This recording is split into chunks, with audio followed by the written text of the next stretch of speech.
Hey everyone, here are 5 steps you can use to decrease anxiety using cognitive behavioral therapy. Now, if you don't know what CBT is, it is a form of therapy that uses thoughts, also cognitions, and behavior, and aims to change those thoughts and behavior in order to improve your mental health. And here's how you can use CBT to decrease anxiety. First of all, identify triggers. There is always a trigger when it comes to anxious thoughts and feeling anxiety. You want to identify what that is. What are the events, the people, the situations that create anxiety? And you want to be mindful of it. Second, you want to be conscious of the automatic thoughts that happen in response to dealing with that event. Now, if your automatic thoughts happen to be rational and they're logical and they're more on the positive side, yay, great, incredible, no worries. But if your automatic thoughts happen to be negative and distorted in nature, you want to be particularly mindful of those. Okay, here's an example, right? So let's say tomorrow you have a big test or an exam coming up. You don't feel that prepared, right? You could be more prepared, but you're not. And the thought that comes up is, I'm going to fail. I'm going to fail. And then my parents are going to kick me out of the house. And then I'm going to be homeless. And then I'm going to die. And then the world is going to end. Now, when I'm voicing this out loud, it sounds insane, right? But that's literally what our brain does sometimes. It goes down the path of insanity. So you want to be mindful of that. And when you find that your automatic thoughts are negative, you actually want to name it. You want to name what is it that you're doing. Are you catastrophizing? Are you predicting the future in a negative way? So you want to take a moment and name it. You know what? I'm predicting the future in a negative way. I don't know if the results are going to be positive, but I also don't know that they're going to be negative for sure.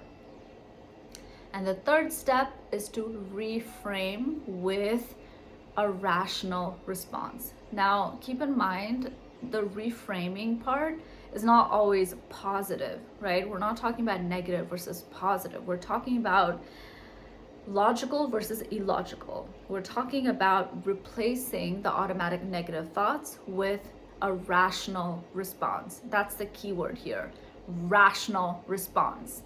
So what could be a rational response to you not being or you not feeling ready for an exam? Okay, well, maybe I'm not. Maybe I'm not going to get an A+. Maybe I'm gonna get a B. And that's okay. I can study harder for my next exam, right? These are just rational responses. Number 4, face your fears. The antidote to anxiety literally is taking action.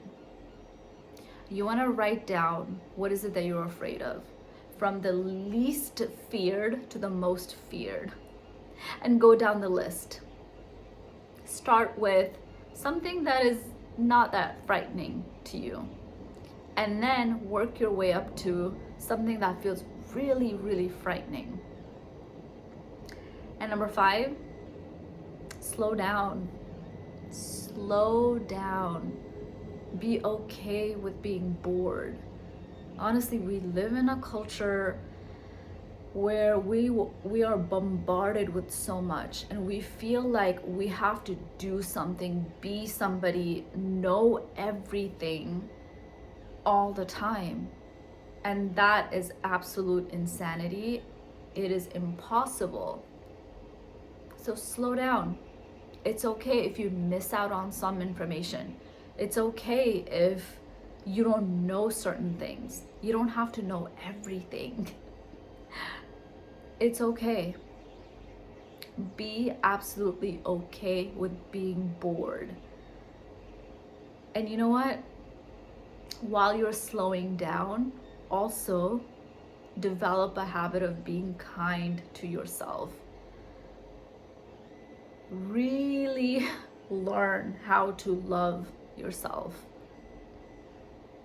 slow down and develop this habit of being kind to yourself.